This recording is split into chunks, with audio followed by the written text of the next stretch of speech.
municipale du 19 décembre 2019 ouverte. Je commencerai par les procurations. Henri Douady a donné procuration à Florence Hénaud, Stanislas Lepille à moi-même, Valérie Guiton à Daniel Godard, Corinne Perronnet à Pascal Hervier, Laurent Folimel à Victor Daponte et Pierre-Jean Dacruz à André Von Holbeck.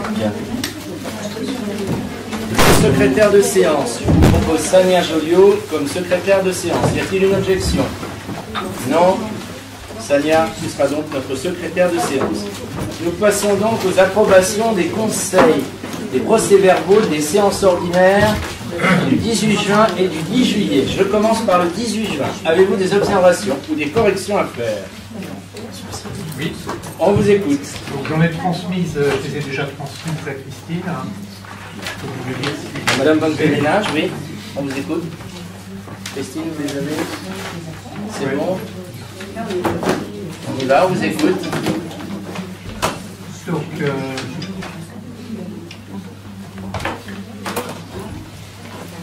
voilà, donc ça concernait la page 22, en haut de la page. 22, en haut de la page. Où il a été dit que j'étais tout à fait d'accord avec ce qui avait été dit, ce qui avait changé. Et vous n'étiez pas d'accord? Voilà. C'est quelle ligne? Page 22, en haut de la page. En haut de la page. Philippe Chrétien veut juste dire, c'est ça? Ouais. Il y a une priorité médicale, c'est certain? Je pose un texte plus court qui est de Alors, dire du coup, que Chrétien comprend la priorité médicale, mais regrette que l'on n'ait pas recherché un commerce car une solution pouvait être trouvée. Cela apparaît comme une échappatoire. De plus, en tant qu'administrateur de la Seine, il explique que c'est d'abord une opportunité pour la Seine qui est en difficulté et qui va remplacer un locataire qui ne payait pas par la mairie. Cela permet de mieux comprendre ce qui est en train de se passer. Donc ça permet de corriger ça, et puis de toute façon c'est un sujet aussi pour aujourd'hui. Ok. La deuxième concerne la page 54, cette fois-ci en bas de la page.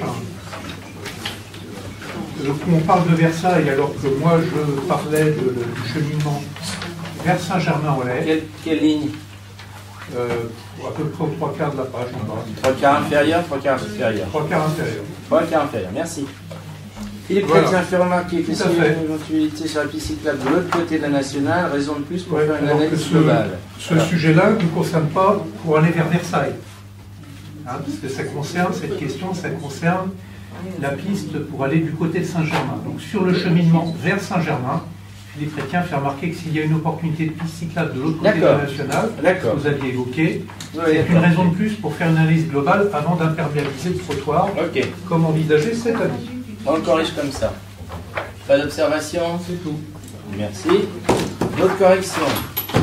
Monsieur Richard. Page 74. Page 74. Avant-dernière ligne. En fait, Avant-dernière ligne. Marc Richard est d'accord. En fait, Marc Richard réaffirme que ça ne se fait pas longtemps. Qu'est-ce que vous voulez, comment voulez-vous qu'on corrige? Enlever Marc Richard est d'accord. Alors Marc Richard, il est Pas d'accord. réaffirme. Réaffirme. En fait, Marc Richard réaffirme que ce ne se fait pas longtemps. D'accord. Alors, il y a eu un... Ouais, ok, Christine, vous corrigez. Merci. Et Ensuite. en fait, après, page 9 et 10, Alors on revient en arrière. il y a le titre 6 en haut de la page. Page 9 et 10, en haut de la page. Page 9, le titre 6, en fait, il doit être mis avant la délibération qui concerne le compte administratif. En fait, les échanges ont eu lieu au moment avant le compte principal de la commune, et il manque le texte avant le compte administratif. En fait, il y a eu un copier-coller et il manque la partie. Ok, on corrigera. Oui, c'est juste un ordonnancement du titre. C'est le titre, ok. Comme ça, on a les débats, le vote et après le site. Bon. Autre chose? Non, c'est bon. Une correction. Donc, compte tenu, on rajoute les corrections. Je vous propose de passer au vote. Qui est contre? Qui s'abstient? Le procès verbal, le contrôle unique Stinso est adopté. On passe ensuite à la séance du mercredi 10 juillet 2019. Alors, monsieur Pillet. Oui, j'ai une remarque, page 18. Page 18. Troisième paragraphe en bas. Ouais. Il est intéressant d'en connaître l'incident financier, c'est l'incidence financière. Ah, l'incidence. Ouais. Ok, on a compris. On corrige. Ça marche. Voilà, c'est juste ça, mais ça rectifie un peu le sens. Ouais. Bien, merci de votre correction. Pas d'autre correction. Je propose de passer au vote. Qui est contre? Qui s'abstient? Le compte-rendu du 10 juillet est adopté. Nous passons maintenant aux délibérations. Nous avons une série ce soir de délibérations de nature économique, du domaine des finances, et je vais donc passer la parole pour pas mal de délibérations à Pascal Hervier. Donc la première, c'est la budget ville, correction de la nature d'une opération sur exercice antérieur. Ah, alors j'ai pas la même chose. Ah, t'as la bonne, c'est bon, voilà. Bon, je peux me tromper. Voilà. Correction de nature d'opération sur l'exercice antérieur, une convention du relèvement partenarial pour la réalisation et financement des équipements nécessaires à l'aménagement de l'écoquartier des Pleins-Champs, partie basse, a été signée le 5 novembre 2014 avec la société Navision Partenaires. L'article 6.3, non mise en œuvre de la partie haute de la convention prévoit que la quote-part du montant des travaux de viabilité commun réalisés par les investisseurs constructeurs, SCI Loussienne Impression et Société Vinci Immobilier Promotion, sera prise en charge par la ville de Loussienne en cas de non-réalisation des programmes immobiliers. Cette quote-part, qui s'élève à 1 880 000 euros, est assimilée par les investisseurs constructeurs à une charge inutile de cession du terrain. Cet article prévoit également l'institution d'une participation financière versée à la commune par les titulaires de nouveaux permis construire dans le cadre d'une convention en projet urbain partenarial ou d'une participation pour voirie et réseau. Les programmes immobiliers n'ayant pas été réalisés pour ne pas suspendre la viabilisation du terrain de la partie basse, la commune a pris en charge les travaux de viabilisation commun de la partie haute et versé comme prévu 1 80 000 euros à la société en 2015. Le mandat a été mis du compte 20 422 et les amortissements n'ont pas été pratiqués. L'article 4.2 de la seconde convention concernant la partie haute 19 octobre 2016 précise que la ville entend recouvrer cette avance auprès de la société Nafunion et Partenaires, pétitionnaire du permis de construire. Les conditions financières sont fixées à l'article 6 de cette convention, soit une prise en charge de 1 80 000 euros. En 2017, la commune a mis en compte 1328, deux titres de recettes de 890 000 euros chacun, et soit un total de 1 780 000 au nom de la société Nafunion et Partenaires, dont 1 80 000 au titre de cette participation. Le reversement de la participation par la société Nafunion et Partenaires aurait dû être constaté par un titre au compte 2042, subvention d'équipement aux personnes de droit privé, bâtiments et installations, et non au compte 1328, subvention d'investissement rattachée aux actifs non amortissables autres. Le reversement intégral de subventions ayant mal été imputé en 2007, il convient d'effectuer une correction d'erreur sur l'exercice antérieur par une opération d'ordre non budgétaire, débit compte 1328, crédit compte 2042 pour 1 080 000 euros. En outre, la collectivité devrait également procéder à une reprise d'amortissement par une opération d'ordre budgétaire, débit compte 2804 et crédit compte 1008. Le rattrapage et la reprise d'amortissement en 2016 se neutralisant, débit 1068 crédit 2804 et débit 2804 crédit 1068, il est utile d'enregistrer des écritures correspondantes. Seule la correction d'erreur sur l'exercice antérieur doit être comptabilisée, débit 1328 crédit 20422 par opération d'ordre non budgétaire pour 1 080 000 euros, directement par le Trésor public sur la base des délibérations du Conseil municipal. Avez-vous des observations ou des questions? Non? Je propose de passer au vote. Qui est contre? Qui s'abstient? La délibération est adoptée. Nous passons ensuite au budget annexe de l'assainissement de la commune. Alors, budget annexe d'assainissement de la commune, décision modificative numéro 1. Donc vous avez la note de présentation qui suit. Là, et ça consiste, en fait, il y a trois nouvelles dépenses, enfin 2 nouvelles dépenses plus exactement, et donc un équilibrage sur les charges financières. Alors, là, il y a une augmentation des dépenses à charge à caractère général au chapitre 011 de 20 000 euros par une rupture de canalisation qui entraîne une réparation en urgence, et cette canalisation n'était pas dans le schéma directeur faisant l'objet de la DSP. Donc c'est quelque chose qui a dû être pris en dehors de la DSP et donc c'est nous qui avons dû payer pour un montant de 20 000 €. Maintenant, cette mécanisation est réintégrée au schéma directeur de l'assainissement. Ensuite, derrière, une charge exceptionnelle de 7 100 €, un titre annulé sur le passif antérieur. C'est un titre pour raccordement au réseau d'assainissement qui a été émis envers une entreprise qui a été liquidée depuis et qu'on vient d'annuler ce titre 2018 par un mandat en 2019. Et la reprise se fait sur les charges financières pour 27 000 €, et qui est prise sur les charges financières parce que on avait prévu un rachat d'emprunt au cours de l'année 2019 et ce rachat d'emprunt n'a pas été fait, donc on peut utiliser ce montant pour équilibrer cette décision modificative. Voilà. Pourquoi cette charge n'a pas été, pourquoi le remboursement n'a pas été fait? Vous vous souvenez, quand on en avait parlé au niveau du budget, c'était au niveau du budget, il avait été envisagé, de même au niveau du ROB, ça avait été envisagé aussi, ça avait été présenté, compte tenu du transfert de l'assainissement au sein de la communauté d'agglomération Saint-Germain-de-Selle. À ce moment-là, n'était pas très bien connu et on voulait utiliser le résultat de l'assainissement qui pouvait exister à ce moment-là pour rembourser les emprunts de manière à ne pas être pénalisé auprès de notre transfert au sein de la communauté d'agglomération.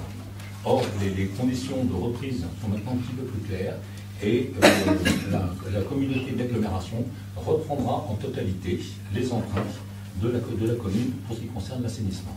Alors le résultat de l'exercice 2018 et donc 2019, quand il aura lieu, sera réintégré au budget de la commune dans un premier temps, mais il est probable quand même qu'il va falloir négocier avec l'Interco quels montants seront conservés par la commune et quels montants seront pris en compte par la commune. Si, c'est clair. Des questions, des observations? Non? Je propose de passer au vote. Qui est contre? Qui s'abstient? La délibération est adoptée. Nous passons ensuite. Alors après, il y a deux délibérations qui concernent les attributions de compensation. Il y a d'une part le fixement définitif le montant de l'attribution de compensation pour l'année 2019 et de fixer le montant provisoire de l'attribution de compensation pour l'année 2020. Bon.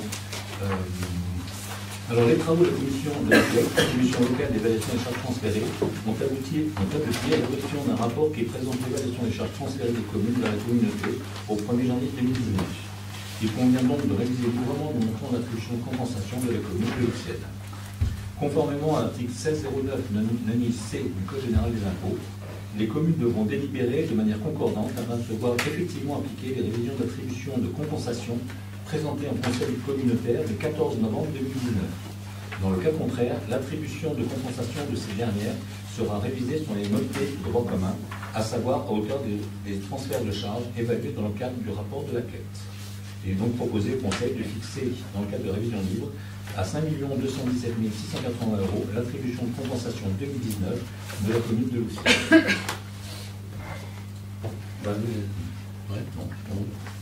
Vous avez des observations? Questions? Non? C'était ce qui était prévu. Voilà. Et donc, après ça, derrière, afin de pouvoir placer mensuellement les attributions de compensation commune dès janvier 2020, on va les passer. C'était un montant provisoire. Et il est proposé au conseil municipal d'approuver, de fixer le montant d'attribution de compensation provisoire pour 2020 à 5 217 680 €, c'est-à-dire le même montant que l'année 2019. Donc je vous propose, s'il n'y a pas de questions, de voter les deux délibérations suivantes. La première, l'AC 2019, qui est contre, qui s'abstient. La délibération est adoptée. Et ensuite l'AC, les AC donc 2020, qui est contre, qui s'abstient. La délibération est adoptée. Passe ensuite à la redevance assainissement. Alors, dans le cadre de la délégation du service public de l'assainissement à la société Céleste, la commune doit fixer le montant de la part communale de la redevance assainissement à compter du 1er janvier 2020. Il est à noter qu'actuellement ce tarif est fixé à 0,81 € par mètre cube d'eau facturée. Il est proposé de garder ce même montant pour l'année 2020. Voilà. Observation? Non? Bon, je vous propose de passer au vote. Qui est contre? Qui s'abstient? La délibération est adoptée. Alors ensuite, on a un certain nombre de délibérations, les ouvertures de crédit, je vous propose de les prendre les unes derrière les autres, on prendra l'annualité de conseil après, parce que les trois sont ouverture de crédit, les dépenses d'investissement de 2020. Au terme des dispositions de l'article 16.12.1 du Code général des collectivités territoriales et préalablement au vote du budget primitif, M. le maire peut, sur autorisation de l'organe délibérant, engager, limiter et mandater les dépenses d'investissement dans la limite du quart des crédits ouverts au budget de l'exercice précédent, non compris des crédits afférents au remboursement de la dette. Donc, il est proposé au Conseil d'autoriser l'ouverture pour l'année 80 des crédits d'investissement suivants. Donc, vous avez la liste, je ne sais pas que ce soit la peine que je vous la ferai en détail. Vous avez la liste. Des observations concernant ces chiffres? Oui, on vous écoute. Oui, monsieur le maire. Lors du conseil municipal de juin dernier, à l'occasion du vote du compte administratif 2018, nous avions déjà dénoncé l'écart impressionnant qui existait entre les dépenses réelles d'investissement et le budget primitif, environ 4 200 000 euros. Ce manque de réalisme permet certes un affichage flatteur en fin de mandat, mais manque pour le moins de sincérité. En 2019, on reste dans la même logique avec un budget d'investissement de près de 7 millions d'euros, qui est là aussi, par son importance, loin de refléter le discours continuellement alarmiste sur les finances de la commune. C'est dans ce contexte que vous nous demandez d'autoriser pour 2020 l'ouverture de crédits à hauteur de plus d'1 million d'euros, basés pour les postes concernés sur le quart des budgets des exercices précédents. Ce montant d'autorisation est pour nous disproportionné au regard de la réalité des dépenses à venir à court terme et dépasse la retenue qui devrait, selon nous, s'imposer en fin de mandat. Nous voterons donc contre cette autorisation. Tu en avais déjà répondu, tu veux rajouter quelque chose, Oscar? Non, je rappelle un petit peu ce que j'avais dit au niveau du budget, c'est-à-dire en effet cet aspect de surévaluation des investissements sur l'année, des investissements prévus sur l'année, est quelque chose qui date depuis longtemps et qui est, j'avais rappelé un petit peu ce que j'avais dit à l'occasion du budget, c'est que entre le moment où le budget est voté, c'était au mois d'avril, et l'été, l'écart est toujours très faible. Et donc le temps, une fois que les dépenses sont autorisées, de faire des études, de demander des chiffrages, il est en général impossible de faire des travaux en été. Et donc c'est repoussé à ce moment-là d'un an. C'est quelque chose qui se retrouve chaque année. Donc en effet, quelque chose on se retrouve avec un certain nombre de restes à réaliser qui permettront d'alimenter en fait les travaux qui seront faits pendant l'été suivant. Et ce qui permet aussi les premières dépenses d'engager un certain nombre de travaux qui seront pris à ce moment-là pendant l'été. Il faut savoir qu'il est, et surtout à l'heure actuelle, pour engager les travaux, il est de plus en plus difficile de trouver des entreprises qui sont prêtes à travailler rapidement. On a eu une période où en effet les aspects des travaux étaient de toutes les entreprises rechercher des contrats, rechercher des travaux. Aujourd'hui c'est un petit peu l'inverse. Pour trouver des entreprises qui sont susceptibles de travailler, ça devient de plus en plus difficile. Parce que les entreprises ont beaucoup de travail et même là-dessus, si j'ai bien pu comprendre, en fait les entreprises sont obligées de refuser du boulot parce qu'elles n'ont pas assez de personnel qualifié pour faire le travail en question. Je rebondirai sur ce que tu dis, on le voit. Bon, d'abord, il y a eu beaucoup de travaux de mise en accessibilité un peu dans beaucoup de collectivités. Et quand on retrouve en réunion du bassin d'emploi, il y a vraiment des problèmes pour trouver dans certains secteurs, notamment dans le secteur du bâtiment, de la main-d'œuvre. Donc du coup, ça se ressent également comme tu disais tout à l'heure, sur la réactivité des entreprises et leur disponibilité pour effectuer des travaux dans nos collectivités. Voilà. Bon, c'est pas propre à notre commune, c'est la propre fonction générale qui fait que c'est... Bon, je vous propose de passer au vote. Monsieur Richard. Oui. En fait, vous écoutez. C'est limité au quart du budget précédent.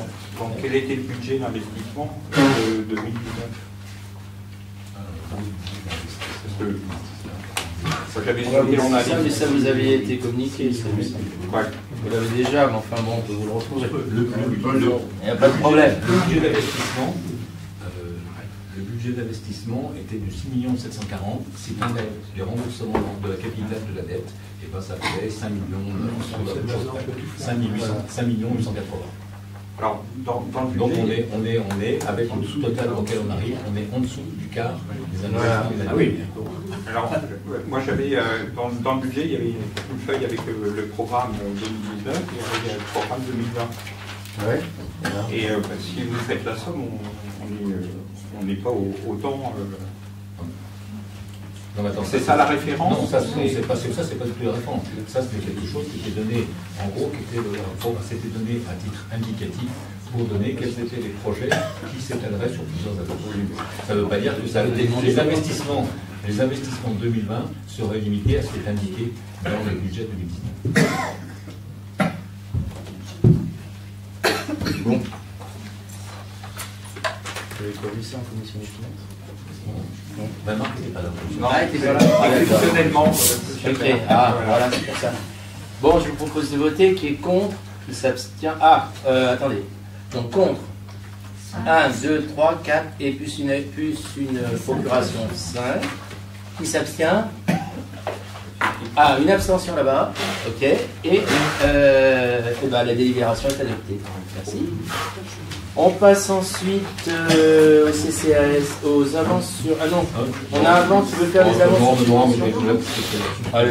L'indemnité de conseil, le trésorier principal pour les On passe au trésorier. On va conserver l'ordre. Voilà. Comme chaque année, on a voté cette délibération pour fixer la rémunération du trésorier de Saint-Germain, le trésorier principal. Pour cette mission, de conseiller les services financiers dans les assurances, le trésorier principal reçoit une indemnité conformément aux dispositions de l'arrêté du 7 décembre 1983 relative aux conditions d'attribution de l'indemnité de conseil allouée au comptable non centralisateur des services déconcentrés du Trésor, chargé des fonctions de receveur des communes et établissements publics locaux. Cette indemnité est basée sur le volume de dépenses des 3 dernières années de référence, soit 2007, 2017 et 2018. Et après ça, le conseil municipal a faculté de fixer un pourcentage de cette indemnité entre 0 et 100%. Ainsi, on propose de délibérer sur l'indemnité versée à M. Sylvestre Bolnet pour ses prestations de conseil d'assistance sur l'année 2019.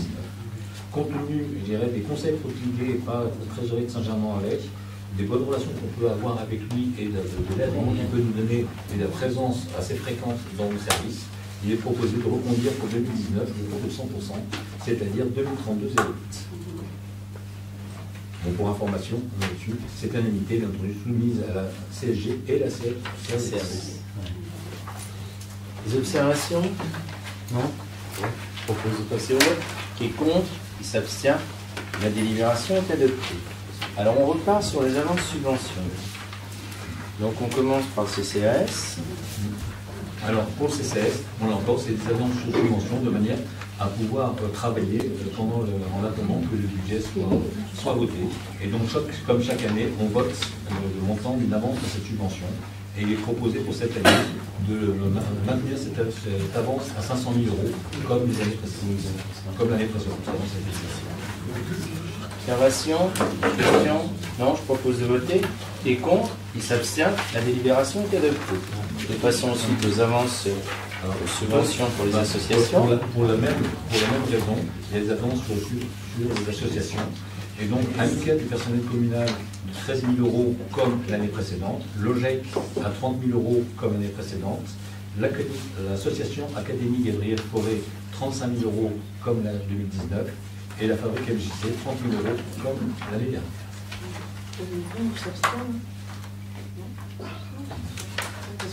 Non, tu n'es pas président d'une association. Si tu étais président de l'association, tu es représentant de la collectivité dans l'association. Non, pas. Tu peux voter. Ben non, il n'y a pas de problème. Bon, des observations concernant ces avances? C'est à peu près la même chose qu'on fait tous les ans, donc il n'y a rien de changé. Bon, je vous propose de voter. Qui est contre? Qui s'abstient? La délibération est adoptée. Alors on passe ensuite aux logements sociaux. Là, on a deux délibérations qui concernent une garantie communale pour 9 emprunts pour le même endroit, pour le 7 route de Saint-Germain, c'est-à-dire, on va dire, Lynchon en partie droite. Donc la société France Habitation, nouvellement dénommée Séquence, a demandé une garantie communale pour les contrats des prêts souscrits auprès de la Caisse des dépôts et consignations dans le cadre d'une opération de construction de 17 plus 25 logements au 7 route de Saint-Germain-Loussienne. Alors, la Caisse des dépôts et consignations a mis un avis favorable à ce projet et subordonne son concours à la condition que le remboursement en capital, intérêt de retard, indemnité de remboursement anticipé et autres accessoires de l'emprunt globale pour un montant de 5 732 pour l'ensemble des parties ont deux contrats de prêt, 1 812 041 première partie pour 17 logements et 3 919 989 euros deuxième partie pour 25 logements, soit garantis solidairement par la commune de Loussienne à concurrence de 100% des sommes dues par l'organisme emprunteur. En contrepartie, la commune bénéficiera d'un droit de réservation sur 8 logements et 4 logements au titre des surcharges foncières durant la durée de la garantie de l'emprunt. La société France Habitation, Séquence donc, a indiqué que le financement du programme de construction de 17 logements fait appel à 5 prêts, 2 PLAI, 1 PLS et 2 PLUS à contracter auprès de la Caisse des dépôts de consignation et pour lequel la garantie communale est sollicitée. Donc il est proposé au conseil municipal d'accorder la garantie communale pour les prêts du premier contrat détaillé ci-dessous. Donc un prêt PLI de 292 758, un livret A -0,2, c'est-à-dire aujourd'hui 0,55%, et une durée de 40 ans, un PLI foncier pour un montant de 323 799 euros, un livret A -0,06, soit 0,69% à date d'aujourd'hui, et une durée de 60 ans, un prêt PLS-DD 2017 d'un montant de 1 025 661, à livret A plus 1,01, c'est-à-dire 1,76% sur 15 ans. Un prêt plus d'un montant de 99 395, taux d'intérêt livret A plus 0,6, soit 1,35, durée 40 ans, et un prêt plus foncier de 70 428, livret A -0,06, soit 0,69 aujourd'hui, une durée de 60 ans. Des observations, questions concernant ces garanties de prêt? Non. Bon, je propose de passer au vote. Qui est contre? Qui s'abstient? La délibération est adoptée. Alors, on a la même chose là maintenant pour la deuxième partie, c'est-à-dire pour 25 logements. Alors, le droit de réservation sera...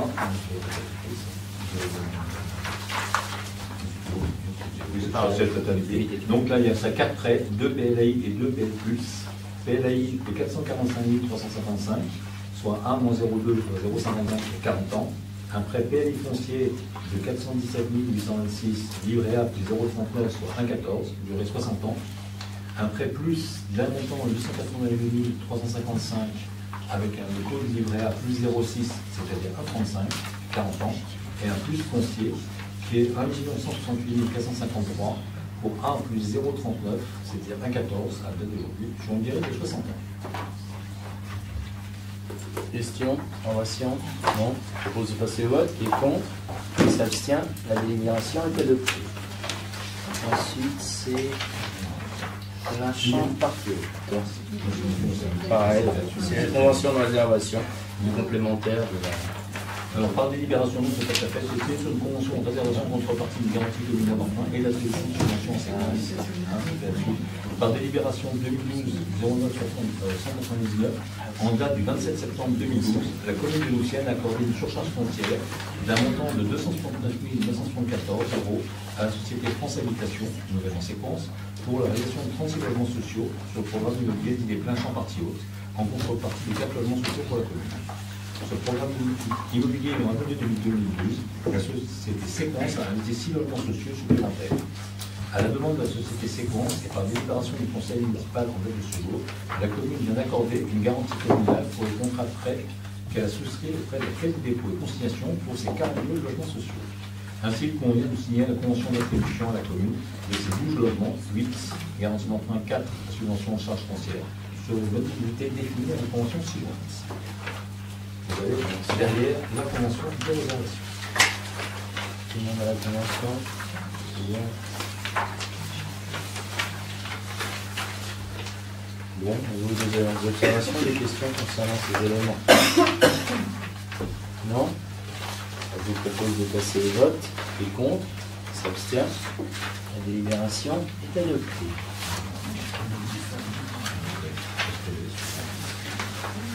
La suivante concerne la construction de 22 locatifs rue de voisins.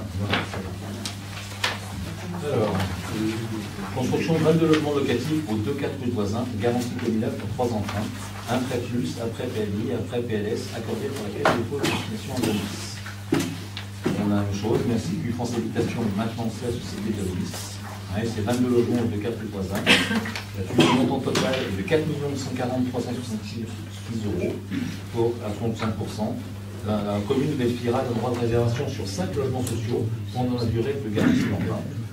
La société Domis a indiqué que le financement du programme de construction de logements fait appel à 3 prêts, plus PLI et PLS, à contracter auprès de la Caisse des dépôts et consignation, et pour lesquels la garantie communale est sollicitée. Donc le prêt plus est d'1 080 752 pour un livret A plus 0,6 soit 1,35 sur 40 ans, un plus foncier de 395 343 pour le livret A plus 0,6 pareil sur 1,35, une durée de 50 ans, un PLI de 1 153 416 pour A-02, c'est-à-dire 0,55 sur 40 ans, un PLI foncier de 495 240 pour un livret A-02 soit 0,55 sur 50 ans.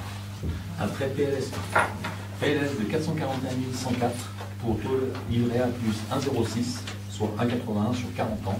Un prêt PLS foncier de 281 934 € pour un livret A, un taux d'intérêt de livret A plus 1,06 soit 1,81, une durée de 50 ans, et un prêt PLS d'un montant de 291 577, un taux livret A plus 1,06 soit 1,81% pour 40 ans.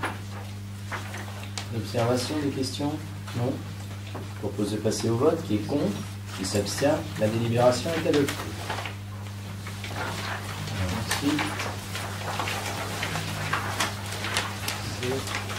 Alors, réalisation par la société ESH d'une opération de 22 logements aidés aux 2 bis et 4 rue voisins, attribution d'une subvention pour surcharge foncière.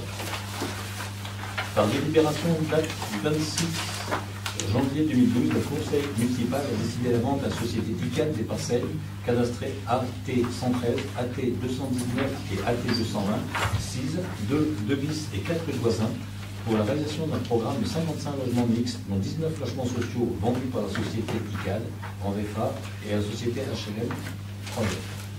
Ainsi, par délibération 2012-0348, en date du 29 mars 2012, la commune de Lucienne a attribué une subvention au titre de la surcharge foncière à la société HLM 3F pour un montant de 93 100 €. Cette surcharge foncière a été déduite des pénalités de la ville au titre de la loi SRU. Suite au désistement de la société ICAD et de la société HLM 3F, un nouvel appel à candidature a été publié. Ainsi, le conseil municipal, par délibération 2016-00965, en date du 26 septembre 2016, a autorisé M. le maire à signer un accord cadre partenarial avec la société ESH Domis pour la réalisation de 55 logements collectifs, dont 22 logements sociaux, 33 logements intermédiaires et 100 places de stationnement. Et par délibération 2016-0966 du 26 septembre 2009, il a été décidé de la vente à la société des parcelles AT113, AT219, AT220, respectivement de 1919 m², de 204 m² et de 43 m², 6, 2 bis et 4 les voisins pour réaliser ce projet. Il convient donc de verser la surcharge foncière de 93 100 € initialement versée à la société HLM 3F à la société ESH Domis. La société HLM 3F ayant remboursé la totalité de la somme à la commune. En outre, la commune bénéficiera du droit de désignation de 3 logements du programme. Avez-vous des questions?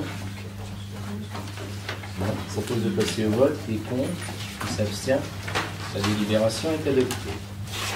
Alors, nous avons ensuite signature d'une convention de rénovation en contrepartie d'une garantie communale d'emprunt et attribution de subvention à Domis, programme 2 bis et 4 voisins.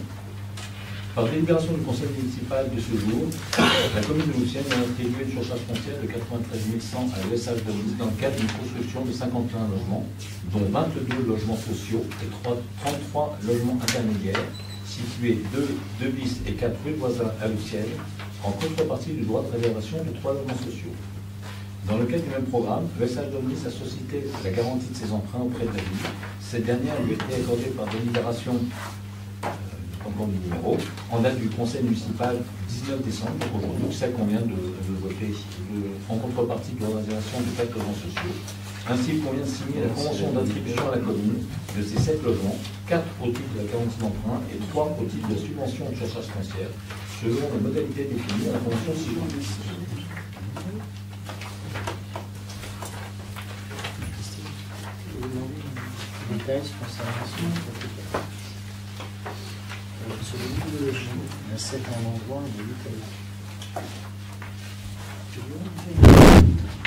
C'est juste une informatisation. Voilà. On a 5 plus 3.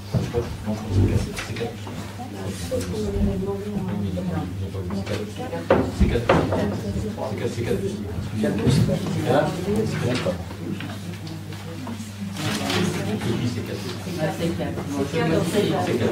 Donc il y a une modification à apporter.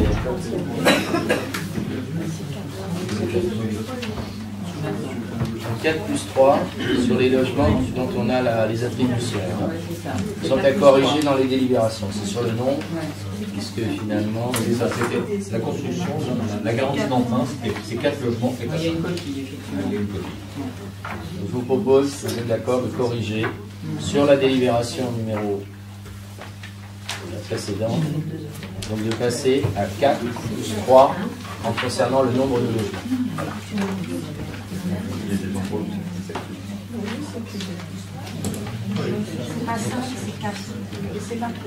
Donc la délibération qu'on vient de lire est bonne, ce qui fait 7. 4 au titre de la garantie d'emprunt et 3 au titre de la surcharge foncière. Une petite coquille qui s'est glissée. Hein? Oui, maintenant, donc, on n'a pas voté encore, donc je vous propose de voter. Contre, s'abstient, la délibération est adoptée. Alors ensuite, on va passer à la compétence eau potable. Transfert des compétences eau potable, assainissement et eau pluviale urbaine. Alors, la loi NOTRe et la loi Ferrand statuent que les compétences en matière d'eau potable, d'eau pluviale urbaine et d'assainissement sont transférées aux EPCI, donc aux communautés d'agglomération. Bien que le projet de la loi engagement et proximité en discussion au Parlement prévoit d'ajuster les modalités de transfert, actuellement, elles ne sont pas connues. En conséquence, il convient de préparer le transfert de ces compétences au 1er janvier prochain. Alors, il y a un travail qui a été effectué avec les collectivités concernées, notamment les communes, les syndicats, qui avaient pour fonction de gérer cette compétence. Et ce travail, qui a été commencé depuis plus d'1 an maintenant, a mis en évidence la nécessité d'une organisation transitoire qui fait appel aux services communaux, le temps d'établir une organisation plus fonctionnelle, plus efficace des services d'eau et d'assainissement. Alors, afin d'assurer évidemment la continuité du service public et puis d'organiser avec les communes la garantie de cette continuité, il y a des conventions de gestion transitoire qui vont être signées entre la CSGBS, donc notre communauté d'agglomération, et les communes membres. Alors, ces conventions vont préciser les conditions dans lesquelles les communes pourront exercer à titre transitoire la gestion opérationnelle de certaines émissions qui dépendent des compétences eau pluviale urbaine, assainissement, au nom de la communauté d'agglomération. Donc, dans ces conditions, nous aurons les communes qui seront chargées du suivi technique et administratif des compétences transférées. Et dans ce cas-là, c'est les communes qui ont la possibilité de prendre au nom de la communauté d'agglomération tous les actes nécessaires à l'exercice de ces compétences, évidemment pendant la durée d'application des conventions. Alors, sur le plan financier, les communes continueront à percevoir les recettes, y compris les redevances, et à mandater les dépenses. Or, emprunts et dépenses d'amortissement qui deviendront, et tu en as parlé tout à l'heure, une prérogative exclusive de la CSGBS à compter du 1er janvier prochain. L'ensemble des flux générés par les communes donnera lieu à un mécanisme de refacturation, dépenses d'un côté, reversement recettes à l'SGBS. Cependant, L'exécution des conditions de gestion nécessite évidemment l'existence du coup de budgets annexes qui permettent d'individualiser les flux liés à la prestation de ce service. Alors la clôture juridique des actuels budgets annexes M49 des codes communes est évidemment un préalable indispensable à la mise en place des conventions de gestion au 1er janvier en permettant la réintégration totale de l'actif et du passif, y compris le résultat de fin d'exercice, au sein du budget principal des communes. Néanmoins, en accord avec les demandes de la préfecture et de la DDFIP 78, le cadre budgétaire permettant l'envoi des flux à la trésorerie sera conservé pour enregistrer les nouveaux budgets annexes M49 de prestations de services ouverts spécifiquement à cette occasion pour les communes. Alors l'ensemble des flux refacturés, retransférés et éventuellement transférés à la CHBS font l'objet d'un suivi individualisé et d'un équilibre sectorisé commune par commune. Donc je vous propose d'approuver les conventions de gestion provisoire relatives à l'exercice des compétences, de clôturer juridiquement les budgets annexes M49 et d'ouvrir de nouveaux budgets annexes, de nouveaux budgets M49 qui sont dédiés à l'enregistrement des flux et à la prestation de services pour permettre l'envoi de flux au comptable public. Vous voyez que ce n'est pas forcément une solution, c'est une solution, on considère que c'est une solution d'attente, puisqu'il restait encore des éléments qui n'étaient pas, le 1er janvier arrivant rapidement, des choses qui n'avaient pas pluvial. Le troisième, c'est la compétence assainissement, et le quatrième, c'est la clôture des budgets. Hein, voilà. Est-ce que vous avez des observations ou des questions concernant cette cuisine à gaz? Vous êtes d'accord avec moi, c'est un bel imbroglio. On est d'accord. Hein, que nous a préparé le Parlement. Bah oui, mais là, la réalité... Je ne sais pas d'où vient l'usine à gaz, mais bon. Ouais, elle vient du Parlement, en espèce, puisque c'est le projet de loi... Elle vient aussi des fois des communes. Il y a certaines communes... Le projet de loi engagement et proximité permet de déléguer, enfin, il ne remet pas en cause la délégation au 1er janvier, mais permet la redélégation. Donc finalement, on va continuer à assumer la compétence qu'on va déléguer sans en assumer la responsabilité. Oui. Bon, voilà. Oui, non, mais totalement nous avons pu constater aussi des échanges qui montrent certaines distorsions entre certaines communes qui ne sont pas particulièrement enclins à adopter, à suivre cette loi. Donc du coup, ça devient assez compliqué. Je tairai le nom des communes parce qu'elles ont des fois une voix assez puissante, mais bon, voilà. Donc nous subissons un petit peu tous ces éléments-là. Par contre, nous serons les bons élèves, nous n'avons pas d'autre solution. Oui, non, il n'y a pas d'autre solution, malheureusement. Mais bon, c'est... Oui. J'ai une question qui vient un petit peu en complément. Non, tu n'as pas terminé. Oui, j'ai juste une remarque sur le contenu même de la délibération, puisque on nous propose d'approuver la convention de gestion, d'autoriser le maire à signer les conventions. Le troisième alinéa, je ne comprends pas. Le conseil communautaire prend acte que le projet de loi relatif... Il y a le troisième alinéa. Premier, la convention. Deuxième, les eaux pluviales. Non, dans chaque conseil communautaire. Attends. C'est quelle page 43 Oui. Prend acte que le projet de loi relatif à l'engagement. Oui, c'est peut-être pour valider la formulation, je dirais, de ce paragraphe qui va être amené à être évidemment adopté en conseil communautaire. Je vais voir ça. Il faudrait peut-être l'écrire parce que là je ne comprends pas trop ce qu'on veut.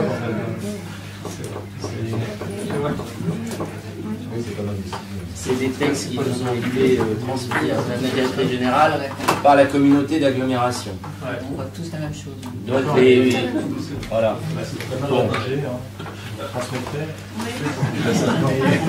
Là, moi, je ne sais pas ce que je vote en fait. Est-ce que c'est l'approbation de cette mention et auquel cas à quoi sert-elle et dans quel document va-t-elle être... Moi, je pense que c'est l'approbation de cette mention. Oui. Je pense que c'est la formulation. La commune accepte l'approbation, accepte donc approuve la rédaction formulée comme ça et qui doit être ensuite adoptée par le conseil communautaire. Moi, je l'analyse comme ça. Hein. D'accord. Bon, je vois pas bien pourquoi la commune approuve ce que le conseil communautaire va lui-même approuver, mais bon, on est dans une délibération déjà très complexe. Ben oui. Sur les arcanes de la simplification administrative, chers collègues. Oui, on approuve après que la communauté d'agglomération ait approuvé son texte. Oui, ce que vient de dire Pascal. Donc c'est ça, ils ont déjà approuvé ça. Oui. Ah ouais. Donc on est d'accord. Voilà, ça veut dire qu'on doit être d'accord avec ça.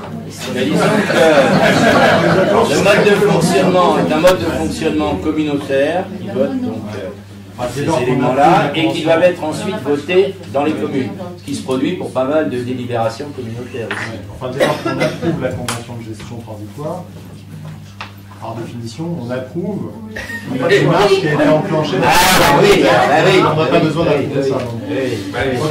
Sauf si, en fait, il mentionne qu'il peut y avoir un changement. Ça veut dire que quand il y a un changement, ils reviendront vers nous. Oui, non, mais ça, la convention est bon. Alors, les grands débats qui ont eu lieu en dehors de ces éléments qui sont quand même des fois assez abscons, c'est que le fait que cette compétence devienne une compétence communautaire et soit gérée par la communauté, l'agglomération, soulève un peu d'interrogation à partir du moment où on avait des syndicats intercommunaux qui marchaient pas mal et qui s'occupaient de cette compétence. Et si on voit qu'il y a quand même un petit peu certaines communes qui mettent en doute justement ce que va faire la communauté d'agglo. Est-ce qu'on garde les syndicats? Est-ce qu'on ne les garde pas? Normalement, on est censé ne plus avoir recours aux syndicats intercommunaux, puisque la loi, le législateur a donné toute puissance à la communauté d'agglomération. Oui, vous savez pas lesquelles, mais il y a tout un transfert de ces compétences qui va devoir se faire, et bon, on le voit dans d'autres domaines aussi. Bon, ma question était plus concrète, puisque dans ce cadre-là, on a compris en commission des finances qu'il y avait 0,8 TT de la commune qui travaillait. Est-ce que c'est refacturé à l'intercommunalité? C'est pas écrit, mais c'est sous-entendu. Oui, ça fait partie du deal. On peut appeler ça un deal. Bon. Je vous propose de passer au vote de ces 4 délibérations. Donc là, on peut peut-être les grouper, hein, Christine. On va grouper les 4 délibérations. Et vous êtes d'accord ou pas pour grouper les 4? Donc je vous propose un vote groupé des 4 délibérations. Hein? Donc qui est contre? Qui s'abstient? Les 4 délibérations, telles que précitées, sont adoptées.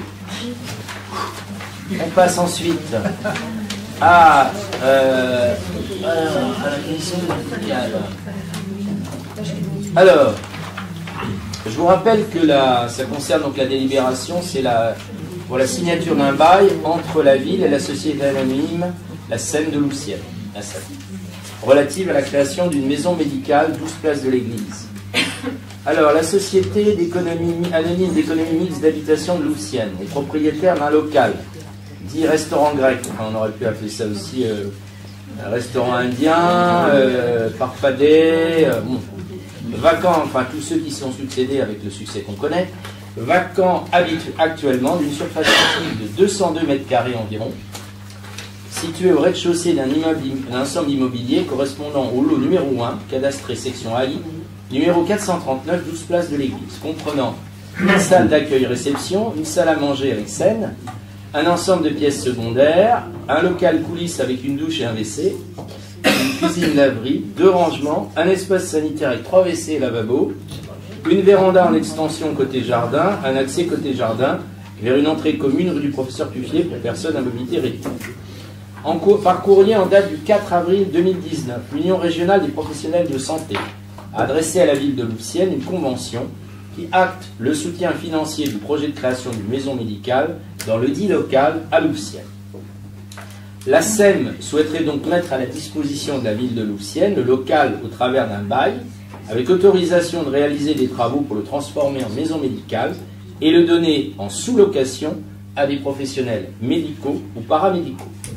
Ce local pourra être donné en location moyennant un loyer mensuel de 2390 €, charges comprises, c'est-à-dire 2300 € de loyer et 90 € de charges.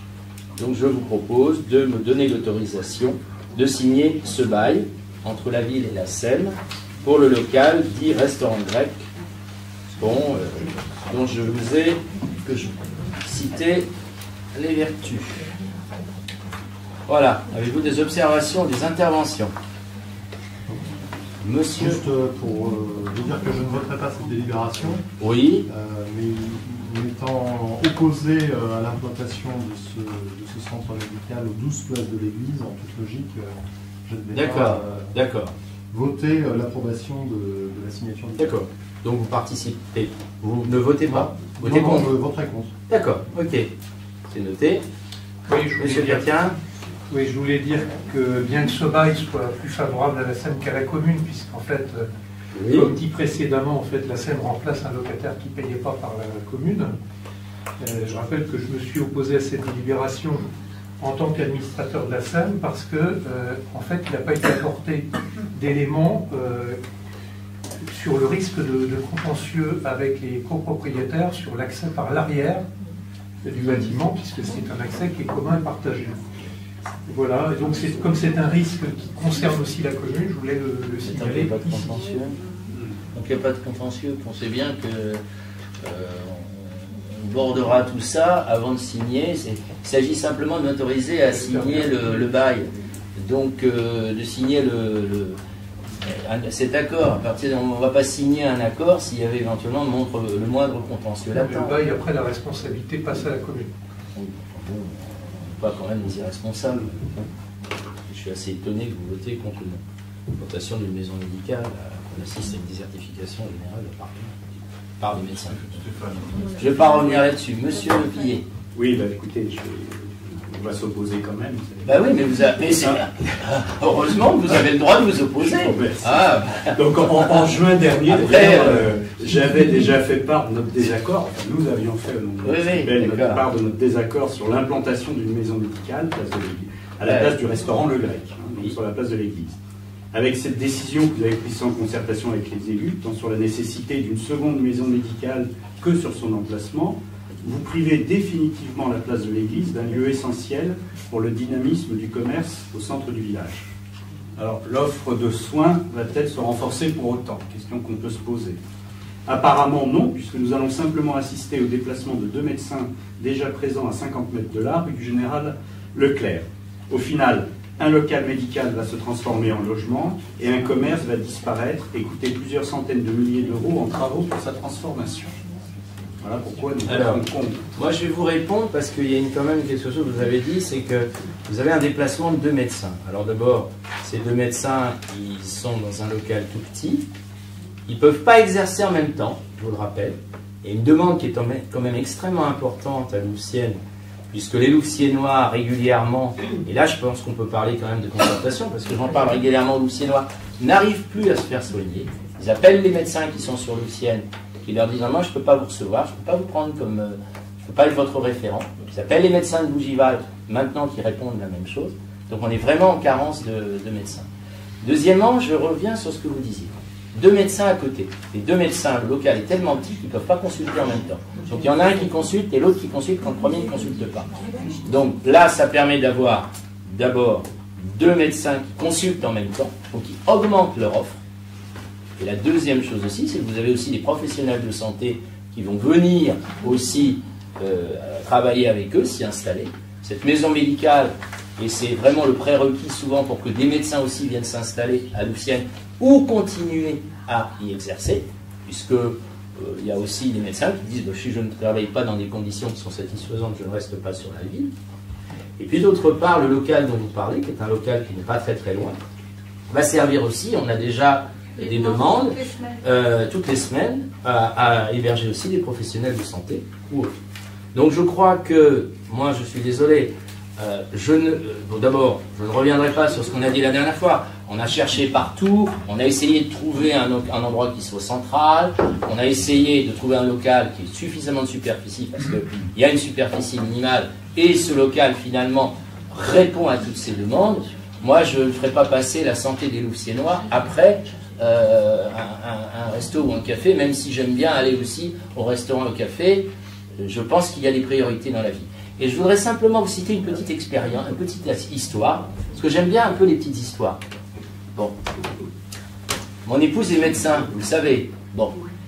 Et l'autre jour, nous étions en train de discuter, elle me dit, tiens, j'ai vu un patient qui a eu une perte rapide de vision. Il était en province, dans une ville assez importante, un peu comme la nôtre, et la personne a dit, heureusement que le maire, c'était marrant, avait fait construire une maison médicale, ça m'a permis d'aller consulter tout de suite, et ça m'a permis d'aller me faire soigner à l'hôpital, parce que j'étais en train de faire un accident vasculaire cérébral. Donc c'est marrant, parce qu'on était en train de discuter justement de ces maisons médicales, de l'appétence aussi des médecins pour venir s'installer dans les maisons médicales, et je pense que le fait, c'est une histoire réelle, et je pourrais vous la faire raconter par la personne qui l'a vécue, évidemment en occultant les identités des personnes, mais je pense qu'on est confronté tous les jours, aussi bien les professionnels de santé que les patients, à la nécessité de se faire soigner. Et on ne peut pas continuer comme ça. On a une carence de médecins en France qui est catastrophique. Et quand on a des médecins, eh bien, il faut qu'on les garde. Donc moi, je pense que c'est une priorité. Alors, on n'est peut-être pas d'accord là-dessus. J'entends que vous votiez contre. Moi, je ne peux pas me résoudre à ne pas fournir aux Louvciennois, et je pense que mes collègues sont là aussi, qui vont dans le même sens, une médecine de qualité, et surtout des médecins qui peuvent les soigner, qui seront présents. Alors après, ben, on a la topographie louvcienne, on n'a pas forcément des locaux qui s'y prêtent, on ne peut pas construire au milieu de Louvciennes une grande maison médicale de 300 à 400 mètres carrés, comme on le voit dans d'autres villes. Peut-être que ça serait sympathique, mais du point de vue architectural, ce ne serait pas extraordinaire peut-être. Voilà ce que j'avais à dire. Bon, comme ça, ma position, vous la connaissez, hein, c'est une position de bon sens. Voilà. Mais j'entends ce que vous dites. Bon. Voilà. Non, mais ce beau discours sur la nécessité de présenter des médecins, on est tout à fait d'accord. Le problème n'est pas là.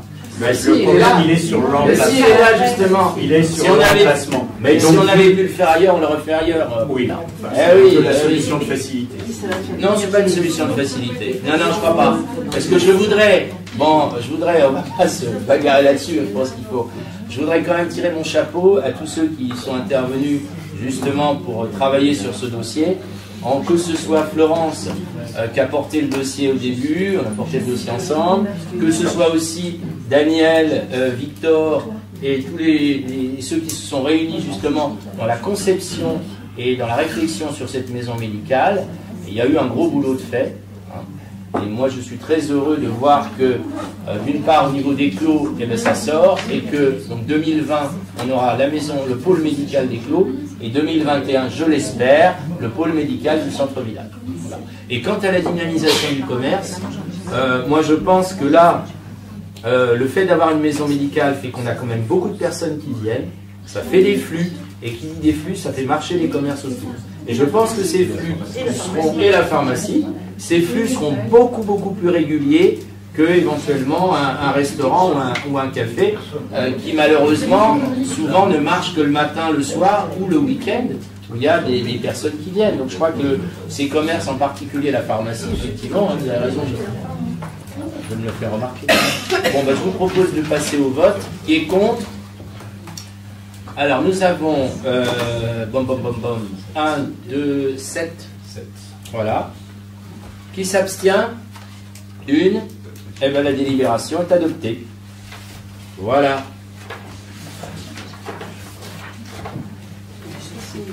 Alors, nous passons ensuite à la page 62. Alors, la page 62, c'est Daniel. Allez, Daniel, c'est à toi. Alors, ça concerne la demande de subvention au titre du dispositif départemental équipement 2017-2019 auprès du conseil départemental.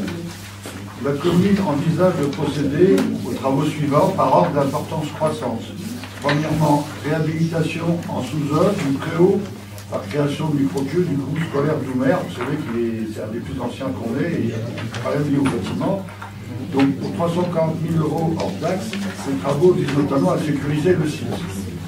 Deuxièmement, mise en accessibilité des bâtiments communaux pour un montant important, 610 000 € hors taxe, selon l'ADAF déclaré en préfecture, donc groupe scolaire d'Oumer, groupe scolaire des Soudanes, crèche de l'Étarché, presbytère et grange du Barry. Troisièmement, encore plus important, réfection en montant financier, réfection de la toiture, ventilation, renforcement de la charpente, remise en état des murs et plafonds du groupe scolaire des Soudanes, suite au contentieux lié aux travaux réalisés en 2006. Donc il y a une procédure en cours qui avance lentement. Le montant est significatif, ça dépasse 1 million, comme vous voyez. Ces projets sont éligibles à une subvention du conseil départemental au titre du dispositif départemental équipement 2017-2019 d'aide aux communes en matière d'équipement local. La subvention allouée par le conseil départemental pourra s'élever à 600 000 € hors taxe, soit 30% du montant des travaux subventionnables, de 2 millions € hors taxe, sous réserve que la commune mène une concertation avec le service instructeur du conseil départemental, préalablement au dépôt du dossier, conserve la propriété et maintienne la destination initiale des équipements projetés pendant au moins 10 ans, demande au département les panneaux d'information sur sa participation au moins 4 semaines avant l'ouverture du chantier. En conséquence, le conseil municipal est donc invité à solliciter une subvention au titre du dispositif départemental 2017-2019 de soutien à l'équipement local du bloc communal auprès du conseil départemental pour un montant de, je répète, donc 600 000 € hors taxe, soit 30% du montant des travaux subventionnables, et ensuite s'engage, entité autorisée, ça vous avez le texte. Vous avez des observations concernant cette demande de subvention au département? Non? Oui, j'avais une question que j'avais aussi posée par écrit avant. Oui. Bonne réponse. Donc c'est clair que les travaux ont déjà été vus et sont justifiés, comme la demande de subvention. Par contre, nous sommes fin décembre 2019 et il s'agit du dispositif 2017-2019. Je voulais savoir pourquoi on était si en retard pour demander des subventions. Parce qu'il y a eu un changement sur le nombre, la modalité du nombre de sites qu'on pouvait demander, et du coup ça avait été demandé avant, et je crois qu'il ne soutiennent plus qu'un... En fait, le dossier a été envoyé pour 4. Voilà, c'est ça. Retourné, il nous demande de le repasser. C'est ça, voilà. C'est-à-dire qu'on l'a déjà vu avant en fait. Oui, voilà, et ça a été envoyé, et c'est le département qui a dit non, parce que 3 projets. Donc du coup c'est revenu, et on a remodifié. Ça aurait été intéressant de le rappeler, parce qu'en fait, on l'avait déjà Oui. Mais je crois qu'on n'en avait pas parlé. Non. Okay. Oh, désolé. Bon, ben, je vous propose, s'il n'y a pas d'autres questions, de voter. Qui est contre? Qui s'abstient? La délibération est adoptée. Alors après, nous allons passer dans le grande épopée des rapports d'activité des syndicats intercommunaux. Alors, qui commence par le SIAR SGL. Donc c'est ce rapport d'activité que vous avez. Donc ça concerne le CIARS, qui est en fait l'ancien SIA. On est concerné à Lucienne pour une partie qui est le bassin versant Prenez plein champ. Vous savez que compte tenu des bassins versants, on a plusieurs syndicats compte tenu de l'écoulement des eaux. Donc, la vocation de ce syndicat, c'est le transport des eaux usées et pluviales qui sont rejetées ultérieurement dans le réseau du CIAPS voisin, dont on va parler après. Donc, les principaux événements, c'est qu'en janvier 2018, il y a eu un renouvellement du contrat de délégation de service public avec le groupe Suez pour 6 ans, qui a permis, au passage, une baisse de 2,5% de la facturation. En 2018, il y a eu le lancement des études et de la consultation concernant les bassins de rétention, puisque le gros investissements, c'est de créer des infrastructures pour limiter les inondations. Ça consiste en bassins qui sont tout de suite un montant élevé. Il y en a un en cours de construction à Port-Marly qui se termine en mai 2020. Et puis, donc, il y a 2 jours, c'est pas dans le rapport, mais je vous le dis, a été votée la construction du bassin OPEC, le bassin Corbière, pour un montant de 6,3 millions. Il y aura des travaux de 18 mois, c'est quand même significatif, à partir de l'automne 2020. Donc les travaux, ça concerne donc l'entretien du réseau, vous avez le détail du réseau qui est page 3, l'étude des travaux correspondants, la gestion des ouvrages. Alors, c'est certaines communes, nous on n'y est que partiellement, sinon les communes, vous avez la liste, il y a Saint-Germain, Fourqueux, Marie-Marie, Le Pec pour la rive gauche, Port-Marie, Chambourcy pour une partie, l'étang de la ville et Marly. Bon, vous avez tous les éléments, hein, c'est écrit. Alors, ça fait partie des syndicats, en dehors du compte rendu, qui ont vocation à être intégrés dans la communauté d'agglomération et dont, sous réserve du vote par le Parlement qui est en cours, il y a une prolongation pendant 1 an du fait que la communauté d'agglo n'est pas prête, elle n'est pas, au niveau des effectifs, prête à prendre le relais. Et donc, elle nous repasse le bébé en attendant. Bon, ça vient aussi du fait, comme l'a dit M. le maire, que certaines communes aimeraient bien garder le bébé. Et ça, bon, c'est un débat interne à la communauté d'agglo.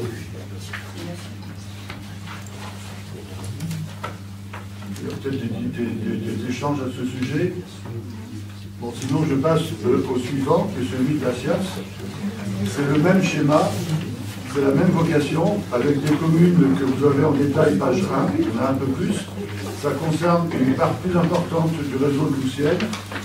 Vous avez le détail des travaux, page 3. L'avantage, vous avez quelques photos. Et puis vous avez donc un petit résumé des comptes. Donc la participation de la commune qui était à 0,80 € par habitant est inchangée par rapport à 2017. La surtaxe syndicale, donc ça c'est page 7. Vous avez un schéma par rapport au SIAP, enfin tout est détaillé. Bon, ce syndicat a aussi vocation à terme, je pense à l'horizon d'1 an, à être intégré dans une structure globale. Il peut y avoir quelques difficultés du fait que l'écoulement des eaux ne correspond pas forcément aux frontières ni de la côté d'agglo. Par exemple, si vous voyez du côté du Pacha Club, bon, ben, ça s'en va hors de la communauté d'agglo. Mais ça sera traité en temps de en Yves Vert, vous pourrez poser des questions, c'est un commentaire personnel.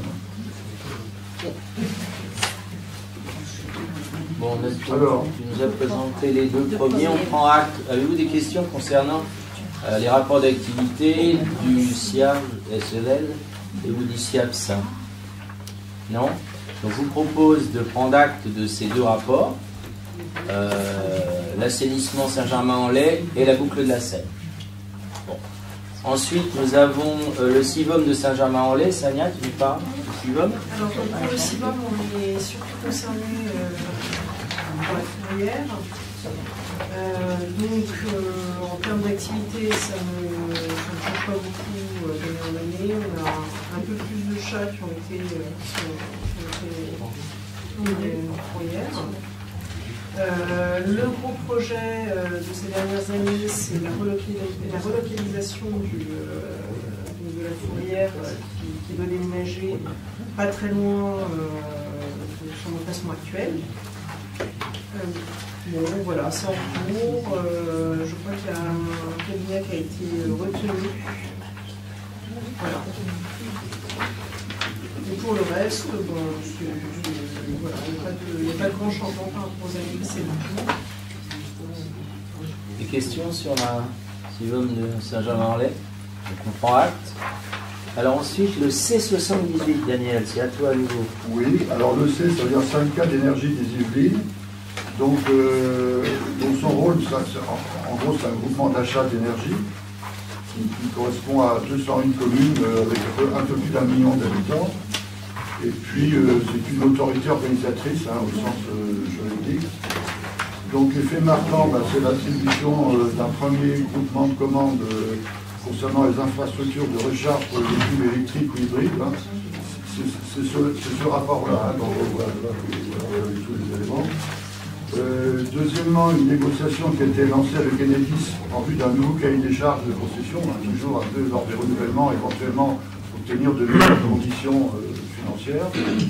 Troisièmement, l'arrivée de, ça c'est un phénomène général, l'arrivée de nouveaux petits fournisseurs d'énergie. En dehors, autrefois il y en avait un, maintenant il y en a déjà plusieurs, et il y en a en l'occurrence 8 en 2018. Ils correspondent à quelques pourcents seulement, mais qui complexifient le rôle du C dans la collecte et la distribution. Bon, le taux de reversement, enfin vous voyez ça dans le rapport, le taux de reversement, c'est un peu technique de la redevance R2 en 2018. Donc c'est de 32,5% pour les travaux qui correspondent au réseau électrique, ça nous concerne. et puis de 13,7% pour le réseau d'éclairage public. Donc il y a un paragraphe, il y a un commentaire qui est sensible, qui concerne Linky, donc vous vous souvenez, on parlait à l'époque, et qui rappelle dans le document que le déploiement de Linky est une obligation légale, et que le but c'est de permettre en particulier d'adapter, je lis le document, d'adapter l'offre et la demande en électricité plus finement que par le système actuel. Voilà les points essentiels pour ce C78. Bon, d'autres observations, donc, je propose, on prend acte. Bon, alors maintenant, on va se promener dans les bois. Alors, signature d'une convention de partenariat pour notre sentier sportif que nous partageons avec Bougival. Alors, en 1975, l'ONF, en partenariat avec Louvciennes et Bougival, avait aménagé ce sentier sportif de 1,8 km qui est dans le bois de Louvciennes, canton de la Forêt domaniale de Marie. Ce sentier fait l'objet d'une convention tripartite entre l'ONF, Louvciennes et Bougival. Alors, en 1996, les éléments concernant les éléments sportifs qui sont sur ce sentier avaient été refaits, réparés, mais malgré tout ça, les agrès sont vieillissants, voire vétustes. Et puis d'autre part, se posent aussi des problèmes de sécurité. Donc il faut refaire ce sentier. Alors, nous sommes donc mis à contribution aussi, avec donc 40% du projet, arrêté à 51 888 €, soit un montant de, alors oui, 40% de 51 000, ça fait 20 755. Donc du coup, il convient de signer une convention tripartite avec Bougival et l'ONF. Voilà. Donc ça, je pense que ce chantier est quand même un réel plus pour notre forêt. N'est-ce pas, Robert? Oui. Hein? Et comme on a pas mal on a aussi pas loin l'espace de glisse, tout ça, c'est quand même une valorisation qui avait déjà été commencée par la ville depuis pas mal de temps, parce que c'est une belle réussite intercommunale avec Bougival. Voilà. Hein? Oui, voilà. 96, ça fait pas de... Les communes ont été concertées sur le projet avec l'ONF, par l'ONF. Bah, on travaille ensemble, mais bon... non, on a travaillé ensemble. Un projet proposé par l'ONF que nous subventionnons, sans qu'on ait eu... Non. On a travaillé sur le projet. Après, c'est un réaménagement qui se base vraiment sur ce qui existait aussi déjà. Bah, c'est sur l'existant. Hein. Parce que si on devait reconstituer complètement les agrès et tout changer, ça serait à mon avis beaucoup plus onéreux. Hein. Là, c'est une maîtrise d'ouvrage ONF. Ah bah oui. Ah bah oui, parce qu'ils sont sur leur territoire. On l'a... Ok. Donc je vous propose de passer au vote. Qui est contre, qui s'abstient. La délibération est adoptée. Alors après les bois, on va passer à la communication. Donc ce sont encore des rapports d'activité. Nous avons le rapport d'activité du CIDECOM, c'est Laurence, et puis ensuite Idéric nous parlera du musée. Voilà. Donc le CIDECOM, composé de 32 communes, c'est le syndicat intercommunal de la communication. Il avait été créé pour permettre à Yveline Première de faire des programmes sur ces 32 communes et sur les deux CIVOM. Yveline Première a fermé, a déposé le bilan en 2017 et depuis 2017, donc le CIDECOM travaille à sa dissolution et à l'aide du dépôt de bilan de Yveline Première. Donc là, en ce moment, ils sont en train de travailler là-dessus. Ce qu'on peut noter, c'est que il y a encore quelques conseils d'administration, pour proposer l'archivage des documents, avec subvention par le CIDECOM. Et le reste du budget sera reversé aux communes lorsque tout sera dissolu. Voilà.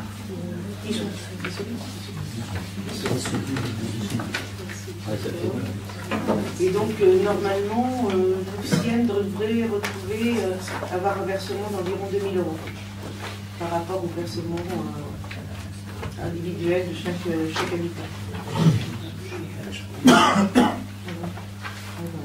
Vous avez des questions sur ce débat? Juste une petite remarque. Yveline Première n'a pas déposé le bilan, mais a été volontairement dissoute sur la base d'une volonté politique. C'est une association en espèces et elle n'a pas déposé le bilan. Il y avait une volonté politique de mettre fin à... Non, au départ, non, il y avait une volonté politique de remonter Yveline Première avec FIL 78 et... pardon, TV-Fil. TV-Fil, oui. Bien sûr qu'il y a eu beaucoup de négociations. Il y a eu de grandes discussions quand même. Alors, on a eu l'occasion d'en discuter dans cette enceinte. Ça n'a jamais été un projet qui avait beaucoup avancé. Comme c'était une télévision câblée, il y avait très peu de gens qui la regardaient, il y avait très peu de retours. On connaît les arguments derrière. Enfin, c'est ce que j'ai entendu. Oui, non, mais bon, ça vaut ce que ça vaut. C'est les coûts des médias. Voilà. Non, mais c'est quand même étonnant de faire fonctionner un média pendant 25 ans sur un réseau câblé auquel pas grand monde n'était connecté. Et le jour où effectivement cette chaîne elle est diffusée très largement via Internet, via les sites elle peut être diffusée via les sites des communes, et via les box également. Les élus ont décidé de s'en séparer. Quelle audience? Est-ce qu'il y avait un public? Je pense qu'il y avait un public. Il y avait un public potentiel. Alors ça reste limité, ça reste une chaîne locale. C'est aussi le rôle des collectivités membres d'en faire la promotion. Il faut savoir utiliser ce média. Vous parliez de TV78, c'est un média qui marche bien aujourd'hui, mais qui marche bien sur le secteur géographique qu'il couvre. Je pense que la volonté à un moment, ça a été de mutualiser l'ensemble de ces structures et de se regrouper sous la bannière de TV-Fil, aussi de TV78. C'est dans un but de rationalisation, logique aussi économique. Ouais, oui, c'est plutôt ça qui a conduit à la fin de cette expérience. L'ex-sénateur Corona qui était plutôt en défense d'Yveline Première. Il a essayé de tout faire pour que... Enfin, moi, c'est ce que j'ai compris. Et moi, je serais intéressé par savoir quels sont ceux parmi nous qui regardaient Yveline Première. Et encore, c'est des responsables. Ouais. Ça fait combien de pourcents? Ah non, mais... Non, mais parce que la question peut se poser, est-ce qu'on soutient le fait on va dire de partir avec TV-Fil ou TV78 ou qu'on ait de participer, je veux dire. Il faut se poser la question. Monsieur le maire, je crois qu'à une époque, les investissements étaient beaucoup plus élevés pour produire des médias. Et maintenant, c'est une autre échelle d'investissement et ça se fait. Avec effectivement. Voilà. Les reportages sont transmis directement à partir de mobiles, même de la vidéo de qualité, en prenant avec des appareils, plusieurs cartes SIM en même temps. Et donc, c'est beaucoup plus flexible et moins besoin de moyens qu'avant. Voilà. Moins besoin d'investissement. C'est ça qu'il faut se poser la question. Donc c'est le business model qui a changé. Voilà. En parallèle, il y a beaucoup plus de chaînes qui sollicitent les gens dans des tas de domaines, ce qui fait que ça réduit. Il y a que 24 heures par jour. Donc, et la consommation est différente, comme l'a indiqué. Les jeunes générations. C'est le média Internet n'a pas besoin d'investissement. Moins cher à produire, moins cher à diffuser. Bon, on prend acte donc de ce rapport et nous avons ensuite le syndicat intercommunal pour le musée promenade. Thierry, donc le rapport annuel, donc c'est le dernier document qui vous a été transmis. Donc là on parle de 2018, donc le sinistre donc, du musée s'était déjà produit. 2018, le début d'année en fait a été consacré à la mission donc l'assistance à maîtrise d'ouvrage donc de l'AG Studio, donc de façon à produire un programme donc technique détaillé de la rénovation possible du musée. Ce programme technique détaillé donc a servi de base par la suite à une consultation du marché, donc de façon à donc avoir un marché de conception-réalisation pour la rénovation du musée. Ce marché a été donc attribué en octobre donc à un groupement donc composé de l'agence DUMA, la société Sequoia, la société ACL et d'un certain nombre de sous-traitants. Donc à la fois pour les études et puis la réalisation des travaux. Parallèlement donc à ce volet travaux, il y avait un volet plus scientifique et culturel, donc correspondant à la production du projet scientifique et culturel du musée. Donc projet qui était déposé donc à la fois à la DRAC et puis aussi au ministère de la Culture. Le budget donc, qui apparaît sur le rapport annuel est donc à la fin 2018, au moment où le gros des travaux n'avait pas encore été fait. Si on veut prolonger très rapidement, puisque ce sont des éléments qui sont également dans le rapport annuel, même si ce n'est pas 2018, on peut parler donc des travaux qui ont été donc réalisés et achevés, donc avec un pourcentage de subventions publiques qui est assez important. Sur un budget de 1,27 million de coûts de rénovation, il y a 670 000 donc de subventions au public. Il y a également forcément les ressources propres du musée, puis du mécénat. Donc là, ce qui se profile, effectivement, là, je pense que c'est plutôt au maire d'en parler, mais effectivement, il se profile une réouverture. Et il y a encore un autre point qui est important, c'est que pour accompagner donc, cette réouverture du musée, le PV, donc l'établissement de Versailles, a financé donc, un certain nombre de places de parking supplémentaires qui vont donc libérer ou permettre effectivement au musée d'ouvrir dans de bonnes conditions et d'accueillir du public. Voilà, enfin, c'est l'essentiel, je vous épargne le détail. Donc, tu nous invites à la réouverture du musée. Le 19. Oui, Oui, j'ai une petite question complémentaire. le 18 ou le 19? C'est le 18. Le 18. C'est un samedi, matin, fin de matinée. Oui, je crois que c'est le jour. J'ai une question qui concerne le coût des travaux qui est quand même important. Oui. 1,25 million, je ne sais pas. Dont une large part, tu l'as rappelé, est subventionnée. Mais quel est l'apport des communes Marie et Louvciennes dans le cadre de cette rénovation?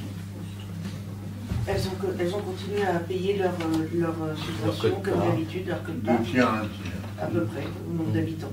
On peut rappeler la subvention, le montant de ce que verse De tête, c'est de l'ordre de Dans le rapport, hein, dans le rapport, ça va être marqué dedans. Donc c'est pas marqué Je pense là. pas que ce soit aucun élément financier sur le Ben, on vous les communiquera. Ah bon, alors j'ai pas vu la dernière page. Mais t'as pas le... Il me semble que c'est dans le rapport. Oui, C'est dans le rapport. Oui. j'ai pas vu la part, j'ai pas répondu par les communes. Par des communes pas dedans.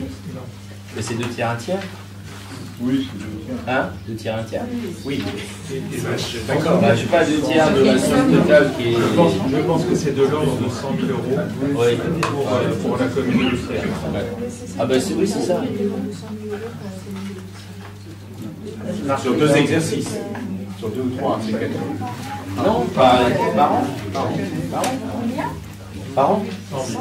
Non mais c'est assez conséquent. Oui, non, mais je sais que c'était conséquent, Ah, oui. mais je voulais entendre Ah, ouais. quel était le montant actualisé. Oui, oui. Non, il n'y a pas de. Et on pourra vous donner le montant exact. Mais Mais je pense que c'est à la fin du rapport. Ils mettent pas le montant. Bon, alors, on peut reprendre dans le compte administratif, on va retrouver. Mais c'est autour de 100 000 euros, il me semble. Oui, c'est ça. De mémoire. Donc c'est tous les ans 100 000 euros. Oui. Ah, mais on peut, je pense que tout le discours qui a, enfin, le projet, tous les éléments des échanges avec la ville de Marly qui ont sous-tendu la réouverture du musée de promenade était, d'une part, quels sont les éléments qui vont nous garantir que ça fonctionne dans la nature des expositions. Et ce qu'on a défendu, c'est évidemment une proximité de l'EPV, l'établissement public de Versailles. Le deuxième élément, c'est la possibilité de parking, et tu l'as très bien dit, et des places supplémentaires de parking. Ça, c'est important, parce que le gros souci de ce musée, c'est que pour y venir, il faut pouvoir stationner en voiture, voire stationner en bus. Et là, et moi, j'avais mis, on en avait discuté aussi, la possibilité d'ouvrir dans un second temps soit un salon de thé, soit un petit débit de boisson, pour permettre justement aux personnes qui sont dans le parc, ils iront faire soigner à la maison médicale, de venir, de venir consommer et en même temps d'attirer des personnes pour venir visiter le musée aussi. Alors c'est une autre façon d'attirer le chaland, mais peut-être de façon moins culturelle, mais je pense que c'est très important d'avoir un endroit où les personnes peuvent se retrouver, voire éventuellement développer des projets événementiels à cet endroit. Donc, d'après les éléments qu'on a pu voir sur la réouverture du musée et aussi les photos qu'il m'a transmis, que nous a transmis le président du musée, M. Perrault, mais pas le maire, mais l'autre Perrault, Jean-François, on a pu voir que les réalisations, c'est quand même très, très sympathique et c'est très beau. Voilà. Donc, on vous invite avec Libéric et tous les membres du musée à venir à l'ouverture, à l'inauguration. Vous aviez d'autres questions, non? Donc je propose de prendre acte. On n'a pas de vote. On passe ensuite à la convention. On est toujours avec Marly et là avec le port Marly sur le feu d'artifice intercommunal. Laurence, c'est à toi. Les villes, c'est comme chaque année, les villes de Loucienne, port Marly et Marly-le-Roi ont convenu d'organiser ensemble en 2001 la fête nationale et de constituer un groupement de commandes pour passer les marchés publics nécessaires, conception, réalisation de feux d'artifice et prestations annexes, fourniture de groupes électrogènes, ballons éclairants, orchestre, allocation du parc et du Fontelier, support de communication, rationalisant ainsi les coûts de gestion. La ville de Marly-le-Roi est chargée de l'organisation de l'ensemble des opérations et est à ce titre désignée en qualité de coordonnateur du groupement. La répartition des dépenses est prévue dans la convention constitutive de groupement. Le montant total de l'opération est estimé entre 30 000 et 35 000 euros TTC répartis au prorata de la population municipale en vigueur au 1er janvier 2019. Afin de permettre le lancement de l'opération, il est demandé au conseil municipal de procéder à la constitution du groupement de commande et d'autoriser la signature de la convention pour les 3 communes annexées au projet de délibération. C'est l'artifice du 14 juillet, enfin 13 juillet au soir. Et puis il y a aussi tout ce qui est autour. Oui, le voile, la visette. Et puis il y a toute la prestation annexe, il y a quand même... On a des employés communaux qui travaillent, la police municipale, enfin il y a beaucoup de choses, du matériel de la ville, etc. Voilà, des observations, pardon. Je vous propose de passer au vote. Qui est contre? Qui s'abstient? La délibération est adoptée. Alors nous avons ensuite,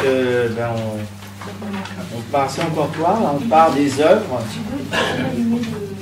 Ah, on va allumer, tu vas nous faire une petite projection. Ah oui, La pression mystique et la statue de Sainte-Marthe.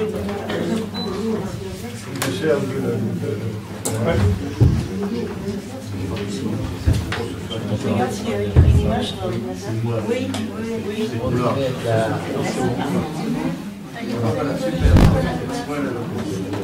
va éteindre là-bas pour voir la... Ouais, parce que le projecteur...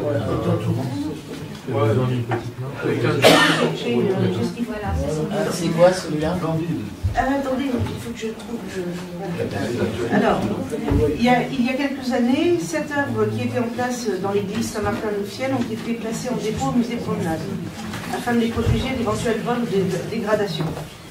Il y a 3 ans, l'inondation qui s'est produite au musée Promenade a provoqué des dégâts sur pas mal d'œuvres, et dont certaines qui appartenaient à la ville de Fiel. Et les dégâts en dehors du bâtiment ont été constatés sur les collections, également sur les œuvres qui étaient en dépôt, et notamment sur les œuvres appartenant à Fiel. Donc là, vous avez, dans les œuvres, vous avez l'Adoration des bergers, qui est une huile sur toile, qui a une valeur d'assurance de 12 000 €, qui a été endommagée, et la restauration est prise en charge par l'assurance du musée. Cette toile sera remise dans l'église. On a eu des réunions avec la paroisse, et ils reprennent cette toile dans l'église, ainsi que la suivante qui est... Alors, ça c'est l'adoration des bergers, vous avez l'adoration des mages.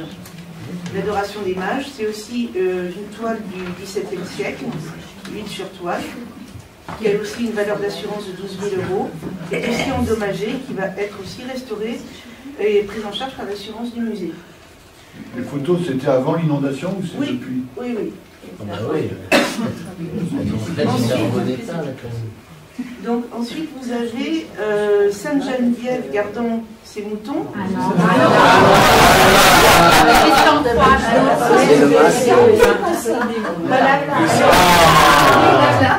Donc ça c'est une toile de Madame Duché-Lebrun. C'est la seule toile qu'elle ait faite qui soit une toile religieuse, et qui représente donc Sainte Geneviève, et elle a en fait peint sa fille pour Sainte Geneviève. Cette toile est estimée à une valeur de 90 000 €. Elle est en bon état de conservation, mais ils n'en veulent pas dans l'église, dans la paroisse. Je la prendrai dans mon bureau aussi. Vous avez ensuite, alors attendez, parce que je vais vous montrer. Non, c'est pas ça. Ça c'est Christ en croix. Sainte Marthe, qui est une statue en bois du XVIIe siècle, qui a une valeur de 4 000 €, et la restauration serait prise en charge à 65% dans le cadre du dispositif du département. Restera à 35% à prendre en charge par la ville. Je vais vous en parler après. Ensuite, nous avons donc le pressoir mystique. Le pressoir mystique qui est fin 16e, début 17e, qui provient de l'atelier de Bellegambe, qui a une valeur d'environ 12 000 € et qui a aussi une restauration prise en charge à 65% dans le cadre du dispositif du département. Et elle restera à 35% à prendre en charge par la ville. Sainte Marthe et le pressoir mystique ont été admis, ils ont été... Alors, je vais vous dire exactement ce qu'ils ont été. Ils ont été présentés au monument historique, et ils ont été inscrits au titre des monuments historiques, tous les deux. Et le pressoir mystique, quand il sera restauré, sera représenté pour être éventuellement classé. Vous avez également, donc, on a vu le Christ en croix, qui est une mise sur toile, qui a une valeur de 8 000 €, celle-ci ni restauration ni reprise, et le Saint-Martin, qui était au-dessus de la porte de la grande porte de l'église, qui est également une huile sur toile, qui a une valeur d'environ 10 000 € et qui ne sera pas reprise non plus. Donc les deux dernières toiles, en fait, elles resteront au musée, parce que voilà, les deux dernières toiles ainsi que Sainte-Geneviève. Donc, si vous voulez voir non, vous avez des questions par rapport aux toiles? Pour celles qui vont être réintégrées dans l'église, il y a quelque chose de prévu au niveau assurance, etc. Oui, Parce oui. que... Alors, je vais dire en fait, il y a la restauration va être prise en charge par les assurances, et ainsi que, en plus de l'assurance, ils vont les resuspendre eux-mêmes, ils vont les transporter et les resuspendre eux-mêmes dans l'église avec des supports particuliers. Est-ce qu'il n'y a pas des précautions à prendre compte tenu du fait que l'église soit régulièrement visitée? Elle est ouverte, ça. Elle est fermée tous les soirs, normalement. Oui, mais enfin... Le plus étroit sera mis dans la sacristie et le reste sera mis dans l'église. On peut dire qu'il y a eu un travail avec effectivement la paroisse. Et... Oui, on a fait plusieurs réunions avec sur les œuvres à réintégrer, non. Effectivement, on peut se poser le problème de la sécurité, en particulier pour l'œuvre Sainte-Marthe, de 90 000 € qui est quand même... Non, mais celle-là, elle est valide. Ils n'en veulent pas. Ils n'en veulent pas. Ils n'en veulent pas.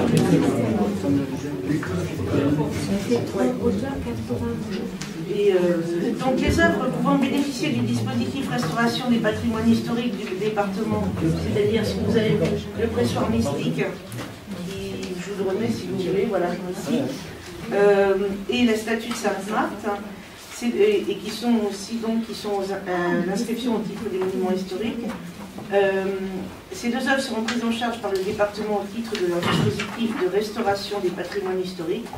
Le pressoir mystique a été présenté par Cécile Gargel, responsable du pôle et conservateur délégué des antiquités et objets d'art pour le conseil départemental des Yvelines en commission le 21 novembre dernier pour qu'il soit inscrit au titre des monuments historiques. Il y a marqué bâtiments historiques, mais c'est monuments historiques. Il est donc proposé de passer une convention avec le département qui prendra en charge ce tableau, le fera restaurer et prendra toutes les mesures nécessaires pour qu'il soit réinstallé dans l'église et accroché par un professionnel.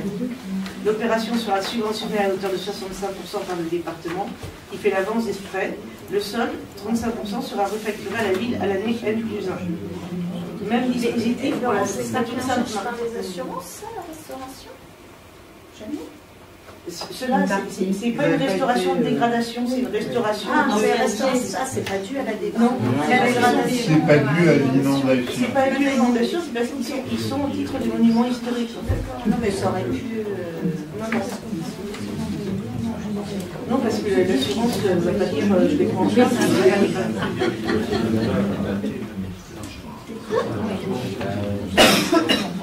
Alors,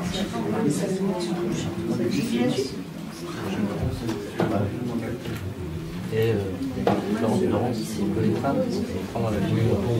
Mais je veux bien, moi, mais je peux pas. Ah, merci l'égalité.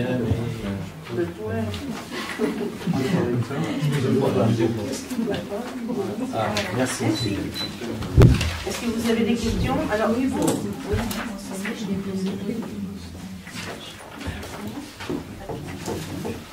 Non? Bon, ben, je vous propose de passer au vote. Qui est contre? Qui s'abstient? La délibération est adoptée.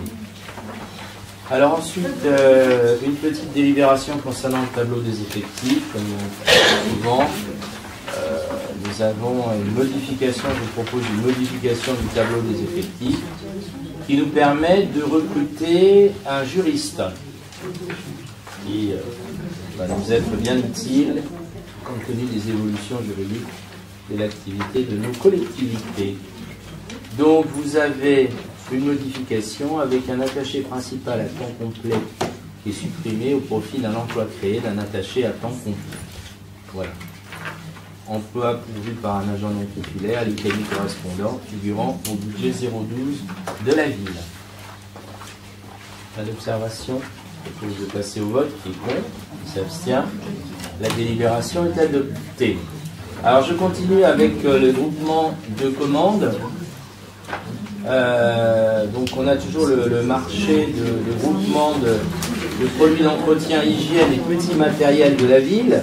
C'est un groupement combiné ville-CCAS. Et on va donc ainsi faire des économies d'échelle et mutualiser les procédures. Alors, vous avez donc le code de la commande publique et ensuite donc on en tient compte, on a les obligations des différents membres de ce groupement qui sont définis par une convention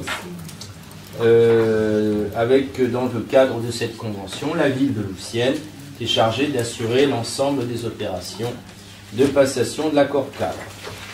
Donc il est proposé au conseil municipal d'approuver la constitution du groupement de commande. de m'autoriser à signer la dite convention et puis de confier l'ensemble des opérations relatives au groupement. Les observations concernant ce groupement. Oui. Juste une observation qui ne concerne pas le groupement, mais le marché qui va être élaboré dans ce cadre. Juste une suggestion, je pense qu'il serait intéressant de faire participer notamment les membres de la commission environnement à l'élaboration du cahier des charges sur les aspects environnementaux de ces produits. Et donc je pense qu'il serait important d'avoir un maximum de concertation en interne sur l'élaboration du cahier des charges. Voilà. Oui, mais c'est une très bonne suggestion. Oui, bien sûr. Bon, on va voir comment on peut les... Je ne sais pas à quelle échéance vous comptez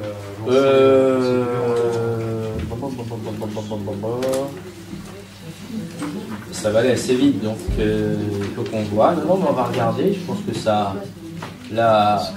cette observation est tout à fait recevable, et au contraire, il faudrait que l'appuyer. Parce que j'y serais évidemment tout à fait d'accord. Donc, je vous tiendrai au courant de la façon dont on procède. Donc, je vous propose de passer au vote. Qui est contre, qui s'abstient. La délibération est adoptée. Alors, nous avons ensuite les listes des questions diverses. Avez-vous non, pas les questions, les décisions. Questions diverses, c'est après. Ouais. Alors, les décisions. Oui. Alors, la décision 2019-136-96,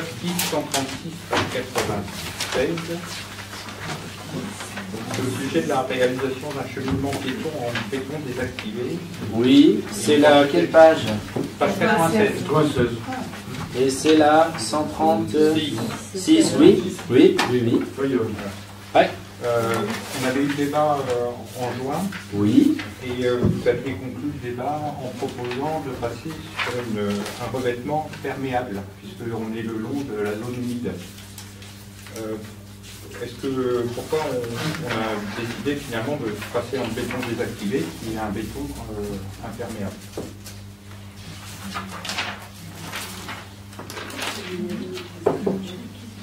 On avait eu la discussion. Compte tenu du relief, il n'est pas évident que l'eau ne s'écoule pas très facilement de part et d'autre.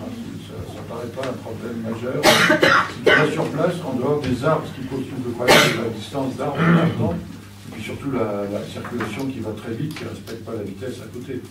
Mais l'eau n'a pas paru comme étant le problème principal. Non, mais s'il y a du verglas, je ne te dis pas, mais ça c'est pas... Lors du débat où tu étais présent, on avait conclu qu'on pouvait essayer de faire quelque chose de perméable. Il y a des bétons poreux. Oui, d'accord. On l'avait évoqué tout à l'heure sur le compte rendu du 18 juin. Alors comme les travaux ne sont pas démarrés, je ne sais pas. Oui, on va voir ce qu'on peut faire. Ouais. Après, le problème, c'est le choix du béton désactivé. Bon, je pense qu'on a les éléments de l'adjoint en charge des travaux. On va voir ce qu'on peut faire, effectivement. Perméabilité.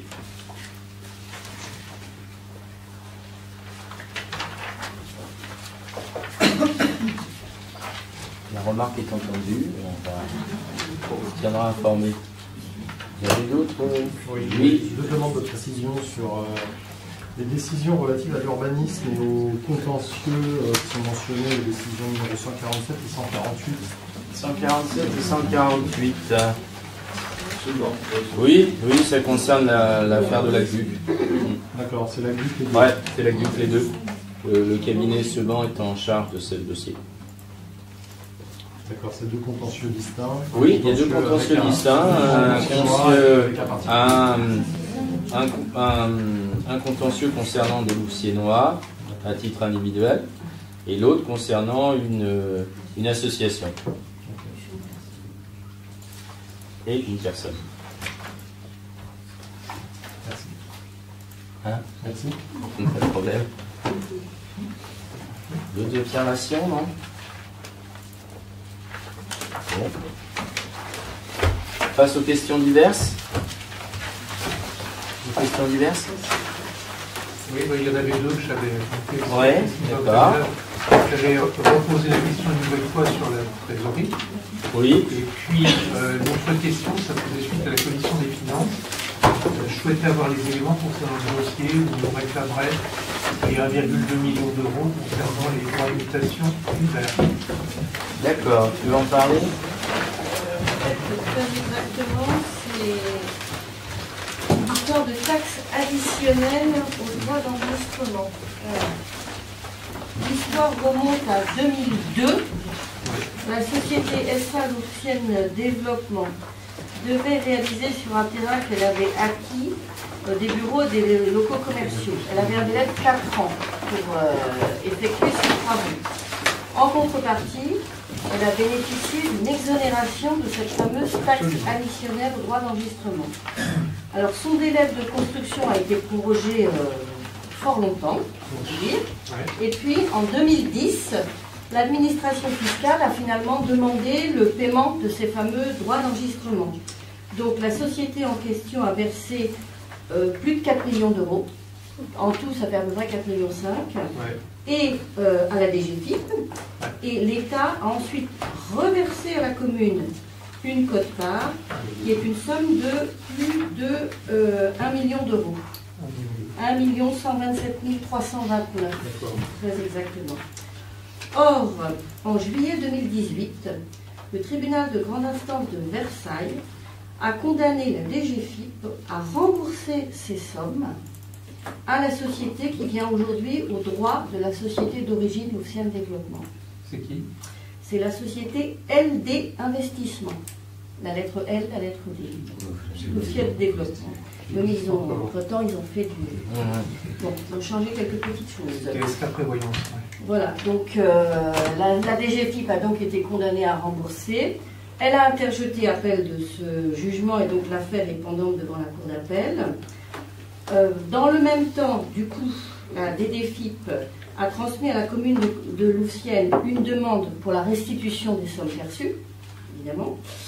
La commune a contesté cette décision et cette affaire est maintenant pendante devant le tribunal administratif de Versailles. Donc aujourd'hui, pour essayer de faire un peu simple, nous avons d'une part un recours qui a été formé par la commune devant le tribunal administratif de Versailles contre la demande de restitution de la somme. Nous avons aussi probablement une réclamation, un second recours qui va se former en fonction de la décision que la DDFiP donnera sur l'opposition qu'a fait la commune à l'exécution du titre de perception. Et ça, pour que ce soit un peu plus drôle, ça n'est pas le tribunal administratif de Versailles, normalement ça devrait être le tribunal administratif de Melun. Parce que c'est la société voilà, qui est là-bas, donc ça nous fait 2. Et comme on est en droit administratif et que pourquoi faire simple quand on peut faire compliqué, nous avons le troisième contentieux qui est toujours pendant, celui qui oppose donc LD Investissement à l'État et qui lui est devant les juridictions civiles, dans la cour d'appel. Donc il y a 3 contentieux. Voilà, c'est devant deux types de juridictions différentes, la juridiction administrative et la juridiction civile. Voilà, ça fait partie des complexités du système. Moi, je suis intéressé pour connaître les arguments qui sont portés. Ils peuvent nous être transmis en dehors. Oui, parce que alors c'est très très technique. L'un des gros arguments qui ressort pour contester le remboursement, c'est que si on schématise, hein, attention, je fais de la généralisation, les sommes doivent être remboursées s'il n'y a eu absolument aucune construction.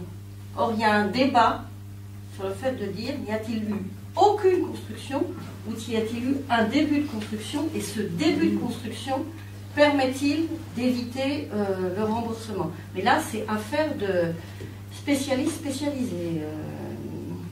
Voilà, donc la situation est celle-là, et je pense que ça a été provisionné. Non?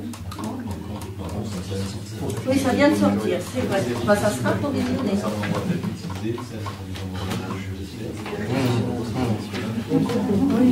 En fait, ce qui est un peu difficile à admettre, c'est que ça remonte dans le temps, qu'une partie de la procédure s'est faite devant la juridiction civile entre LD Investissement et l'État sans que la commune de Louvciennes soit avertie, ce qui est quand même assez incroyable. Mais on l'a contesté, ça apparemment c'est la procédure normale, mais enfin ça reste très choquant quand même. Le faux début de construction était un peu plus tard. D'autant plus qu'on peut se dire que des journalistes. Peut-être que la commune de Louvciennes avait des arguments qui auraient pu aider l'État dans sa défense contre LD Investissement. Mais comme on nous a absolument rien demandé, voilà. Donc aujourd'hui nous avons potentiellement 3 contentieux devant 2 juridictions différentes.